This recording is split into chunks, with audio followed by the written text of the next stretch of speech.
What's up, everybody? I'm Steve, and this is Dirty Business Garage, and today we're going to show you how to buy a project. So I bought this project, and I want to, there's a lot of people on the internet that are buying projects right now. Some of them they say are easy flips, some of them they say aren't. Everybody thinks that you can't find stuff that's inexpensive that you can fix up and enjoy, but we're going to show you that those cars are still out there. You just got to look for them. I'm going to show you what to look for, because that's what everybody asks me. What should I look for? Today you're going to find out on Dirty Business Garage.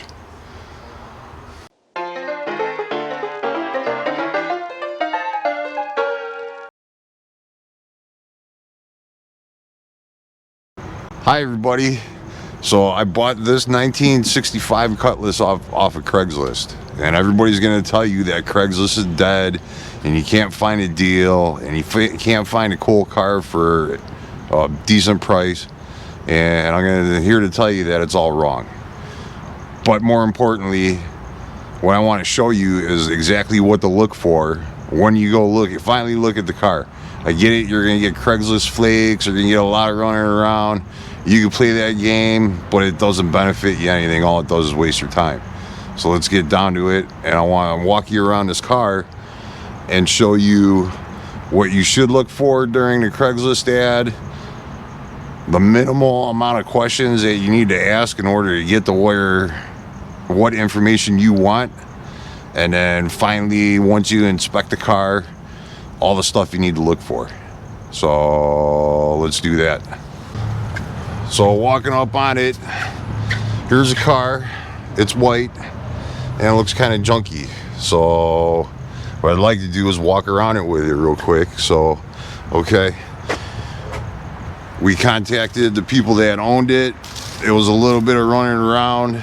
They had to add on Craigslist for 30 days and got really no hits, right? So they were asking one price. And I said, all right, well, before I even give you a price or anything, or lowball you, I want to come take a look at it and see how it is before I give you an honest offer, because we're just wasting each other's time. And with that, they agreed with it. So during the Craigslist ad, I could see that this was dented. So the front quarter's kind of pushed in here. Also during the ad, I could see that the interior was kind of rough. And I mean, we'll get into that in a second. The big obvious one was we had some rot here and the back window was busted. If you look at the back of the car, what do you see? You see all the trim is there. Yeah, it's got a dent in this bumper, but we'll get to that, right? You still have all your trim, your Oldsmobile, the lights aren't broken. Nothing's really out of misaligned other than the bumper. It's got an exhaust. You come over on this side. Okay, it looks kind of clean, right? But you can see that this does not match this, and you got some white overspray here, right? So, okay, there it is. So the only two questions I asked the dude when I first contacted him with the Craigslist number was through text. And the only two questions I asked was, does it have a clean California title, because we're in California? And does it run? And the answer was yes on both of those. The very next question was, when can I come take a look at it? So we ironed that out a little bit back and forth, went and took a look at it, pulled up in the guy's driveway, and these were the first things I started looking for as I'm walking up to it. How bad are the door gaps? Do they all match? Okay, yeah, they're close. Like, yeah, you're gonna need a little bit of work here, but nothing's really out of alignment. Okay, the next thing I looked at was, how does the car sit? Is it crooked on one side? Do you see something that doesn't look lined up?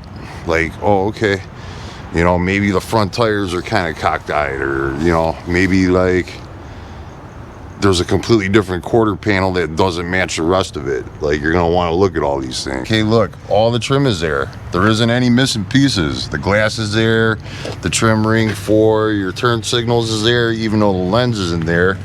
On this side, same thing, the lens is missing, but all the guts are there. And in the grill, none of the grill stuff is missing. So, okay, we got a little bit of rust here, a little bit of rust here, right? But if you look at the top of this, none of it's really rusted. And it all looks even. I mean, nobody's gonna try to like match this to sell it, right? And then that brings us back to here. There's your quarter. On this side, same thing. Everything's lined up, right? So the next thing I went for before I even popped the hood is let's look underneath it. So, okay. Let's get down low, right? Yeah, you got a little bit of rust holes here. Here, look, all the trim is there. It's all lined up. This hasn't been changed, right? The rockers, super clean. Go ahead, give me the camera, Tommy. I got it. Oh, okay. Now here. If you look up underneath here, what do you see? Kind of no leaks, like the transmission's leaking a little bit. But if you see, you can see that oil pan right there. That oil pan's dry. It's got a new starter, right? You look up in the floor pans. All the floor pans are kind of clean. The tires are new. The frame is straight. Frame hasn't been hammered. You look up in here, like, look how clean these rockers are. There's no rust in them at all, man, right? You come back out here, oh look, there's a little bit of rust right here at the seam, but it's nothing we can't fix. It's an easy patch. It's basically from here down to here, right?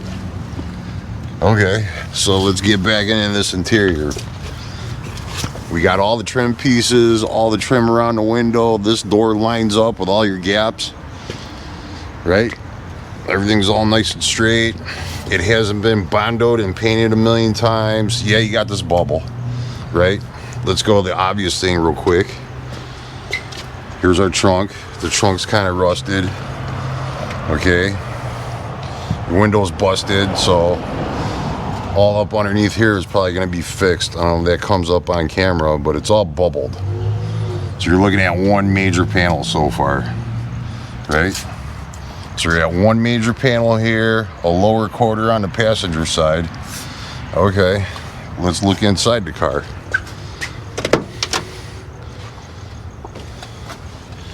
The door panel's cooked, but it's all there. Like, there aren't any missing trim pieces. Let's look inside. Look at this. You got a headliner, man. Headliner is all there. All of it. The back seat is all there. All the trim, all there. All the dash, all there. All this seat, yeah, it's wasted, right? But it's all there. Like, you could actually have somebody just fix this one or buy a repop panel, new foam. It's all there. Nothing's really rusted, nothing's really rotten out. If you look down here at the bolts, can you see that, Tommy? A little bit, yeah. Those bolts aren't rusted. They're all there. Steering wheel kind of cracked up, dash all there, radio there. It's got some gauges iron hooked up, and of course you got your spaghetti up underneath it. It's an old car, you're gonna get that, but it's yet again all there. So this thing is a nice project so far. So we've cleaned this car up. It didn't look like it was covered in spider webs. And if you look, all this stuff here was in the trunk. So the next thing I did once I got the keys was pop the trunk. So I got all the trim behind you, Tommy. Mm-hmm. All the trim pieces are there. There's a tarp, the guy covered it. There's some new parts. Here's the original air cleaner. Here's some more parts. And that thing is all the front end parts. What I threw out was all the old brake parts. This guy replaced all the brake lines, all the rubber brake lines, all the stuff for master cylinder, and all 4 wheel cylinders. The car's 4-wheel drum. So let's look in the trunk. So seeing this and seeing that, I already knew the trunk was gonna be rotten. And it is, right? So okay, we're back to this panel. This panel is kind of rusted back here. And oh, trunk lid's rusted. So okay, cool. But it's all there. Lights are all in there, lights kind of work, whatever, right? Closes nice. Come over here, here's this corner I gotta replace. Open up the door. Door's nice, closes nice. All the glass, all the rest of the glass is good. Let's go look at the engine. Power barn.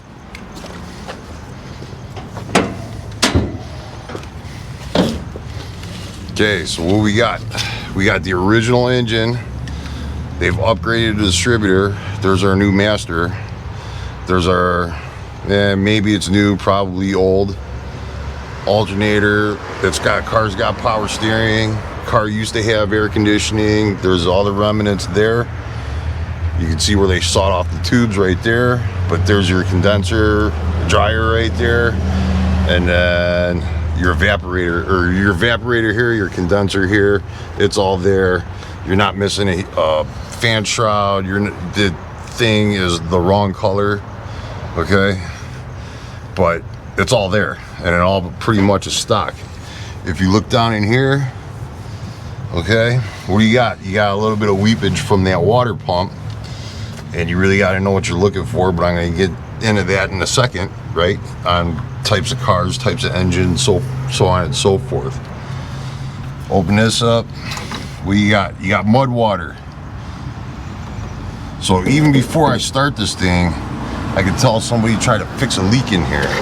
So it's either going to be a head gasket, or it's going to be a radiator, or probably a freeze plug, which we already did a video on, but you get that.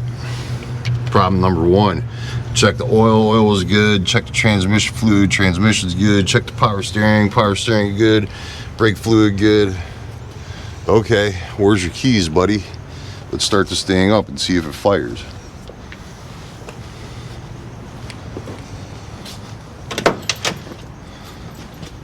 You guys think it's gonna fire up? Yeah.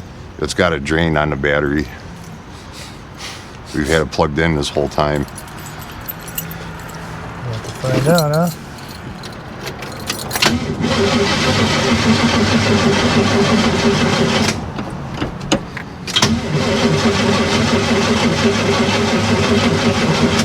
I don't think so.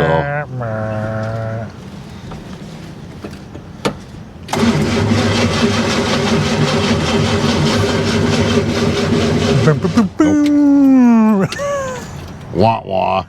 Well, it ran when I started it, when I got it there.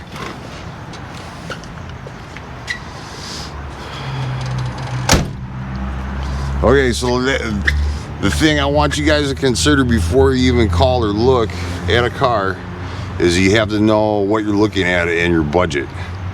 So if you have a $6,000 budget, are all the parts surmountable for what you offer the car, for the car plus the parts? Is that all going to be $6,000? In other words, okay, we got a back window for $3,000, right? The trunk lid's $1,000.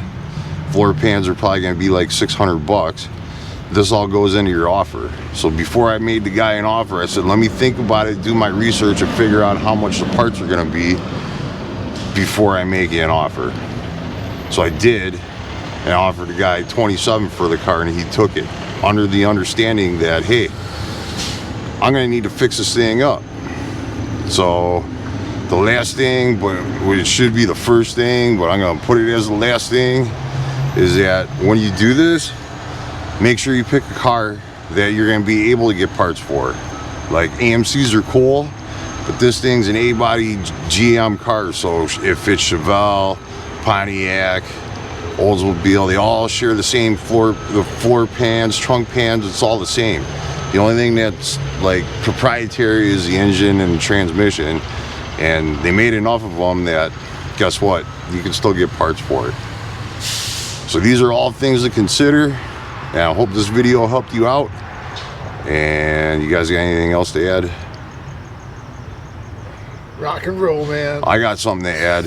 When you watch our videos, make sure that you turn on the subtitles, because we're a lot funnier when you do. You get to pick up all the stuff that the microphone don't, but the computer does. So thanks for watching. Get out there and do something.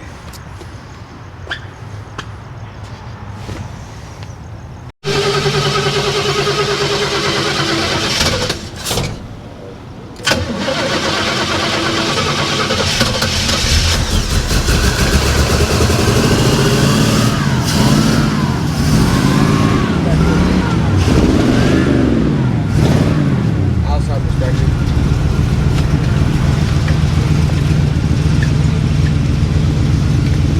Sounds good.